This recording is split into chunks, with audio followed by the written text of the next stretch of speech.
আসসালামু আলাইকুম এভরিওয়ান, কেমন আছেন সবাই? আশা করি সবাই ভালো আছেন। আজকের এই ভিডিওটি অনেক দিন আগেকার, যখন আমরা ভাড়া বাসা থেকে আমাদের নিজেদের বাড়িতে শিফট করলাম তখনকার। আমাদের বাসার সামনে দিয়ে যে নদী যায় ওখান দিয়ে ট্রলার যায়।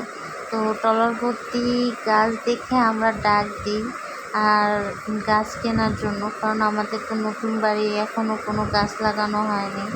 তাই অনেক পদের গাছ রাখার সিদ্ধান্ত নেয় আমাদের বাড়ির সবাই। তো আমরা এখানে অনেক গাছ রাখি, ফল গাছ, ফুল গাছ, মানে সব গাছই আর কি। তো এরপরে এই তো দেখাইতেছি আমরা কী কী গাছ রাখলাম না রাখলাম। কিছু ফুল গাছ ছিল, কিছু ফল গাছ ছিল, সুপারি গাছ, নারকেল গাছ, মানে অনেক পদের গাছ আমরা রাখি। এর মধ্যে সবাই বলাবলি করছিল যে আমাদের বাড়িতে তো এখনও বাউন্ডারি করা হয় নাই, গাছ লাগাইলে অবশ্যই নেট দিয়ে রাখতে হবে, বেড়া দিতে হবে, এই কথা বলতেছিল।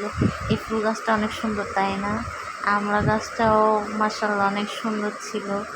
আর আমি সবচেয়ে বেশি খুশি হয়েছিলাম, আমাদের দুটো ড্রাগন গাছ লাগাইছিলাম, সেখান থেকে এখনও আলহামদুলিল্লাহ অনেক বড় হয়েছে। তো এই যে আমি দেখাইতেছি, আমি যখন আম গাছটা রাখা হয় তখন এই যে ফুল আসছিল আম গাছের। আর এইখানে আপনার ভাইয়া এই যে মুরব্বী চাচার কাছে বলতেছিল যে একটা গোলাপ ফুল গাছ আছে ট্রলারে, ওই ফুল গাছটা দিয়ে যেতে। তো এক চাচা বলতেছিল যে না দিবে না, আর এক চাচা বললো যে নাও বাবা নিয়ে যাও।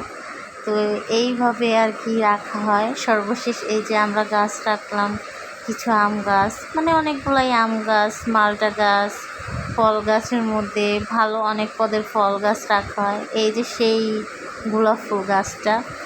তো সব মিলিয়ে অনেক গাছ রেখেছিলাম আলহামদুলিল্লাহ।